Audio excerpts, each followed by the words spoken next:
ప్రియమైన వెలిగింపు శ్రోతలకు యేసు ప్రభు నామములో శుభాలు తెలియజేసుకుంటూ ప్రార్థన చేసుకొని నేటి కార్యక్రమం వెళ్దాం. మమ్మల్ని మిక్కిలిగా ప్రేమించిన మా ప్రియ పరలోకపు తండ్రి, మీ ఘనమైన శ్రేష్టమైన అత్యున్నతమైన నామానికి వందనాలు స్తోత్రాలు చెల్లిస్తా ఉన్నాను ప్రభా. మరొక వారం మీ మాటలు వినడానికి మీరు ఇచ్చిన ఈ మంచి సమయం కొరకు స్తోత్రం చెల్లించుకుంటూ ఈ మాటలు మా అందరి జీవితాలకు మేలుకరంగా ఉండాలని సహాయం చేయమని యేసు ప్రభు నామంలో అడిగి ప్రార్థిస్తున్నాం తండ్రి, ఆమెన్. ప్రియ శ్రోతలు, గత కొన్ని వారాలుగా వాడిపోగు మహిమ గురించి మనం మాట్లాడుతూ ఉన్నాం. గత 2 వారాలు మనం నేర్చుకున్న పాఠాలు శక్తి, దాన్ని ఎలా వాడాలి, యుక్తి, దీన్ని ఎలా వాడాలన్న విషయాన్ని మనం మాట్లాడుకుంటూ వచ్చాం. ఈరోజు కుయుక్తి గురించి మనం కొన్ని విషయాలు మాట్లాడుకుందాం. క్లుప్తంగా 3 విషయాలు చెప్పాలంటే, శక్తి మనుషులను ఆకట్టుకుంటుంది, యుక్తి దేవుణ్ణి సంతోషపరుస్తుంది, కుయుక్తి జీవితాన్ని నాశనం చేస్తుంది. మరొకసారి చెప్తాను. శక్తి మనుషులను ఆకట్టుకునేటట్లుగా చేస్తుంది, యుక్తి దేవుణ్ణి సంతోషపరుస్తుంది, కుయుక్తి జీవితాన్ని నాశనం చేస్తుంది. ఈ మాటలు మనం విన్న తర్వాత అనేక సార్లు మన జీవితాల్లో కుయుక్తిని కలిగి జీవించడాన్ని బట్టి మన జీవితం నాశనం అయ్యే సందర్భాలు లేకపోలేదు. ఇంతకీ కుయుక్తి అంటే అర్థం ఏంటంటే, దేవుడిచ్చిన జ్ఞానాన్ని తప్పు ఉద్దేశాలు నెరవేర్చుకోవడానికి ఉపయోగించే విధానాన్ని కుయుక్తి అంటారు. దేవుడిచ్చిన జ్ఞానాన్ని చెడ్డ జీవితాన్ని జరిగించుకోవడానికి మనిషి ఉపయోగించే విధానాన్ని కుయుక్తి అంటారు. Used intelligence but for destruction. నాశనానికి మాత్రమే మన మైండ్ని మిస్యూజ్ చేసుకుంటా ఉంటాం. సంసోను జీవితంలో దలీలా గురించి మనందరికీ తెలిసిన విషయమే.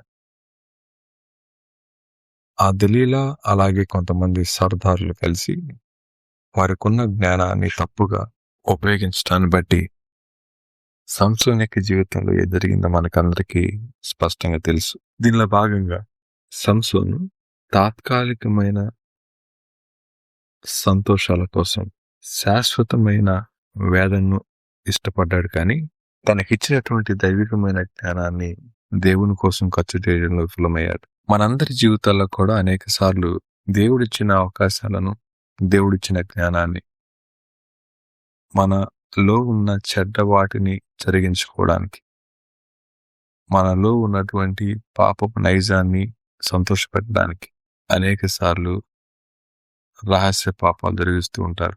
2 రకాల జీవితాలు జీవిస్తూ ఉంటారు. అలాగే మోసం చేయడం, లేని ఉన్నట్లుగా చూపించడం, ఇవన్నీ కూడా ఆత్మీయ అంధత్వానికి గుర్తు అనే విషయం గుర్తుపెట్టుకోవాలి.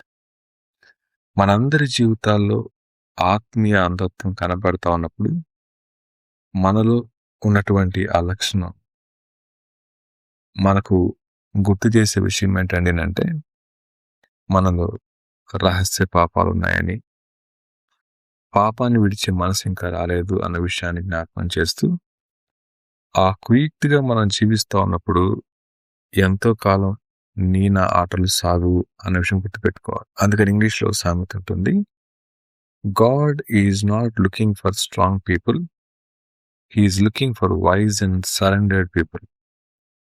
దేవుడు బలమైన వారి కోసం చూడడం లేదు. దేవుడు చూసేది జ్ఞానం కలిగి దేవునికి సంపూర్ణంగా సమర్పించుకున్న వ్యక్తులు కానీ ఎదురు చూస్తా ఉన్నారు. ప్రియ శ్రోతలు, ఈ మాటలు వింటా ఉన్న మీరు మీ వ్యక్తిగత జీవితంలో అనేక సార్లు కుయుక్తిగా ప్రవర్తించిన సందర్భాలు ఉండొచ్చేమో. మచ్చుకొని మీకు గుర్తు చేస్తా. మీ లోపల ఉన్న తుచ్చమైన అభిలాష నెరవేర్చుకోవడానికి వ్యక్తులకు చెప్పిన మాటలు కానీ, ప్రవర్తించిన తీరు కానీ, ఆ తదుపరి మీరు అనుభవించిన వేదన మీకు గుర్తుండాలి. కుయుక్తిగా ప్రవర్తించిన సంసోను సంబరపడ్డాడు, మోసగించాను కదా అని. మీరు 16వ అధ్యాయం చదువుకుంటే న్యాయాధిపతులు మీకు అర్థమవుతుంది. తను బలం యొక్క రహస్యం చెప్పమన్నప్పుడు ఆయన చెప్పిన సందర్భాలు, నువ్వు సరదాగా చెప్పావని, నిజం చెప్పలేదని, మోసం చేసావని ఇన్ని మాటలు మాట్లాడితే చివరికి అంటాడు, అతడు ప్రాణము విసిగి చావబోలేను కనుక తన బలం ఎక్కడుందో చెప్పేస్తాడు. ఈ వచనం మనకు తెలుసు. దేవుడు సంసోను గారి యొక్క విషయంలో ఎంత ఆశపడ్డారో, కానీ సంసోను గారు తన జీవితాన్ని ఎంత దారుణంగా నష్టపోయారో జ్ఞాపకం చేసుకుంటే, మనందరి జీవితాల్లో కూడా ఇలాంటి సందర్భాలు పొడచూపే అవకాశం లేకపోలేదు. అలాంటి పరిస్థితుల్లో మనం తీసుకోవాల్సిన జాగ్రత్తలు కొన్ని మనం మాట్లాడుకుందాం. చూడండి, న్యాయాధిపతుల గ్రంథం 16వ అధ్యాయంలో 3వ వచనం చదువుకుందాం. సంసోను మధ్యరాత్రి వరకు పండుకొని లేచి పట్టణపు తలుపులను వాటి 2 ద్వార బంధములను పట్టుకొని వాటి అడ్డుకర్రతోటి వాటిని ఓడబెరికి తన భుజముల మీద పెట్టుకొని హెబ్రోనుకు ఎదురుగానున్న కొండ కొన వరకు వాటిని తీసుకొని పోయాను. ఏం జరిగింది అక్కడ? మొదటి వచనం. తర్వాత సంసోను గాజాకు వెళ్లి వేశ్యావతిని చూశాను, ఆమె యొద్దకు చేరాను. సంసోను అక్కడికి వచ్చానని గాజా వారు విన్నప్పుడు, తెలిసినప్పుడు వారు మాటు పెట్టి రేపు తెల్లవారిన తర్వాత అతన్ని చంపుదాం అనుకొని పట్టణపు ద్వారముల రాత్రంతా పొంచి ఉండేది. ఆ తర్వాత 4 వచనాలు. పిమ్మట అతడు సోరేకు లోయలోనున్న దెలీలాను ఒక స్త్రీని మోహింపగా ఇవిడేం చేసింది? 5వ వచనం. ఫిలిష్తీయుల సర్దార్లు ఆమె యొద్దకు వచ్చి ఆమెతో, నీవు అతనిని లాలన చేసి అతని గొప్ప బలము దేనిలోనున్నదో మేము ఎలాగో అతన్ని గెలవచ్చునో తెలుసుకున్నాము. మేము అతని బంధించి అతని గర్వం అడుపుదాము. అప్పుడు మాలో ప్రతివాడును 1,100 వెండి నాణెములు నీకు ఇచ్చేదామని చెప్పాను. కాబట్టి దెలీలా, నీ మహాబలము దేనిలో ఉన్నదో, నిన్ను దేని చేత కట్టి బాధింపవచ్చునో నాకు దయచేసి తెలుపమన్నాను సంసోనుతో అనగా, సంసోను, నెరవంజి చువ్వలతో నన్ను బంధించిన ఎడల నేను బలహీనుడనై సామాన్య మనుషులలో ఒకని అవుతుందని ఆమెతో చెప్పాను. ఈ సందర్భంలో అతను జ్ఞానం కలిగిన వాడైతే ఇలా అడుగుతున్నావేంటి అని అడగాలి. కానీ అతను వేరే విధంగా ఆలోచించడం మొదలుపెట్టాడు. చాలాసార్లు కుయుక్తిని ప్రదర్శించే వారి యొక్క జీవితాల్లో అతి ప్రేమను చూపిస్తూ ఉంటారు, అతి జాగ్రత్తను చూపిస్తూ ఉంటారు, అతిగా ఆశ్చర్యపడుతూ ఉంటారు. ఎప్పుడైతే ఇవి కనబడుతూ ఉంటాయో మనమందరం గుర్తుపెట్టుకోవాల్సింది, ఆ తదుపరి రాబోతా ఉన్న గొప్ప నష్టం ఏంటో చూడాలి. అది మీకు చూపిస్తాను చూడండి. అదే 16వ అధ్యాయం. అదే 16వ అధ్యాయంలో 15వ వచనం. అప్పుడు ఆమె, నా యందు నీకు ఇష్టం లేనప్పుడు నేను నిన్ను ప్రేమించుచున్నానని నీవెందుకు చెప్పుచున్నావు? ఇదివరకు నీవు ముమ్మారు నన్ను ఎగతాళి చేసి నీ గొప్ప బలము దేనిలో ఉన్నదో నాకు తెలుపకపోతేవని అతనితో నేను. ఆమె అనుదినము మాటల చేత అతన్ని బాధించి తొందర పెట్టుచున్నందున అతడు ప్రాణము విసిగి చావుగారని ఇంగ్లీష్లో ఉంటుంది. And when she pressed him hard with her words day after day and urged him, his soul was vexed to death. అక్కడ వెక్స్డ్ టు డెత్ అనే మాట, వెక్స్ అయిపోయాడు, ప్రాణము విసిగి చావుకోయినందున. ప్రియ శ్రోతలు, మన జీవితాల్లో కుయుక్తిని ఉపయోగించి ఒక అబద్ధంతో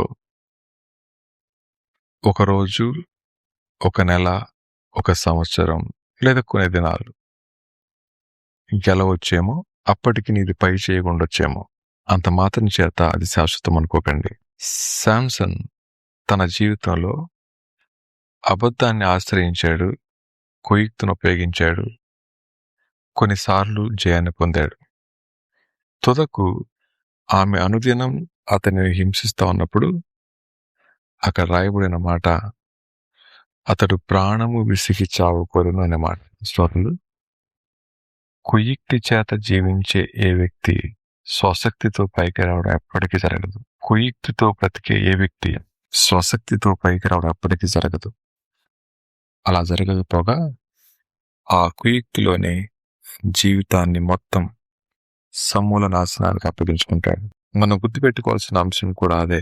కుయుక్తి చేత ఏ వ్యక్తి దేవుని బిడ్డలమైన మనం ఏం చేయాలండి అంటే మన జీవితాల్లో దేవుడు ఆశించిన మేర మనం జీవించకుండా దేవుడు ఉద్దేశించిన కార్యాన్ని మన జీవితాల్లో కార్యసాధకం చేయకుండా ఆయన చూస్తున్నారనే స్పృహ మర్చి తెలివితేటలు తలకెక్కినప్పుడు కళ్లకు పలుచని పొరలు కమ్మినప్పుడు ఈ యుగ సంబంధమైన దేవత అవిశ్వాసులైన వారి మనోనేత్రాలకు గురుడితలం కలిగించిన రీతినే అనేక మంది జీవితాలకు కూడా తమ జ్ఞాన సమృద్ధిలో నుంచి దేవుని గణపరచడానికి బదులు వారికున్న జ్ఞానం కుయుక్తికి ఉపయోగించడాన్ని బట్టి భౌతికంగా అభివృద్ధి చెందొచ్చు, శారీరకంగా ఆనందం పొందొచ్చు, సామాజికంగా హోదా రావచ్చు, కానీ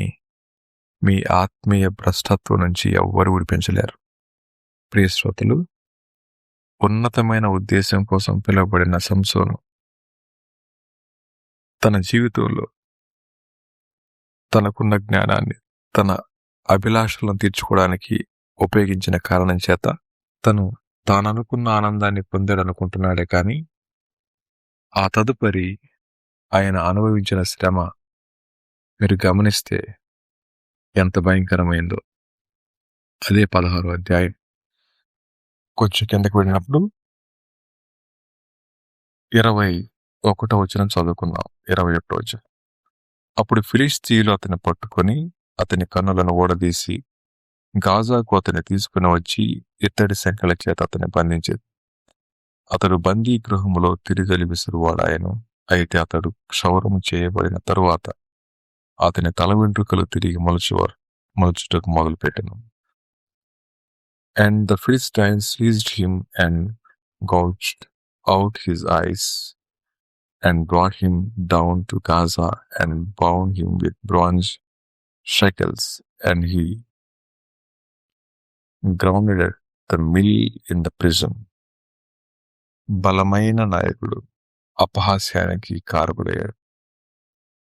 తెలివైన నాయకుడు తెలివి తక్కువ నిర్ణయానికి బలైపోయాడు. ఏర్పరచబడిన వాడు బాధ్యతను విస్మరించినప్పుడు బందీ గృహంలో తిరగలి విసిరివాడయ్యాడు. శ్రోతలు, ఎలా సంసోను తన జీవితంలో కుయుక్తిని ఉపయోగించి నష్టపోయాడు మనం లేఖనంలో చూశాం. ఇలాంటి కఠినమైన పరిస్థితుల ద్వారా వెళ్ళినటువంటి ఆ సంసోను తన జీవితంలో పేరు సూర్యుడే కానీ చీకటిని తన జీవితంలోనికి ఆహ్వానించుకొని వాడిపోయే మహిమను తన జీవితంలోనికి ఆహ్వానించుకొని ఎంత నష్టం కొని తెచ్చుకున్నాడు. కాబట్టి ఈ జీవిత సత్యాలను మనం గుర్తించుకొని మన జీవితాల్లో దేవుడిచ్చిన జ్ఞానాన్ని మనం దేనికోసం ఉపయోగిస్తూ ఉన్నామో గుర్తు చేసుకొని అలా జీవించడాన్ని బట్టి వచ్చే తాత్కాలిక సుఖాలు, అది కొనసాగిస్తే వచ్చే దీర్ఘకాలిక నష్టాలు గుర్తించుకున్న వారమే మన కళ్ళ ముందుంచబడిన ఈ ఉదాహరణలను జ్ఞాపకం చేసుకుంటూ ఈ యుక్తితో జీవిద్దాం, కుయుక్తితో కాకుండా దేవుని శక్తి మీద ఆనుకుని ముందుకు వెళ్దాం. అట్టి కృప దేవుడికి మనకు దయచేయను గాక. తిరిగి మరొక వారం మళ్ళీ కలుసుకున్న పర్యంతం దేవుడు మనందరికీ తోడు ఉండను గాక. ఆమేన్.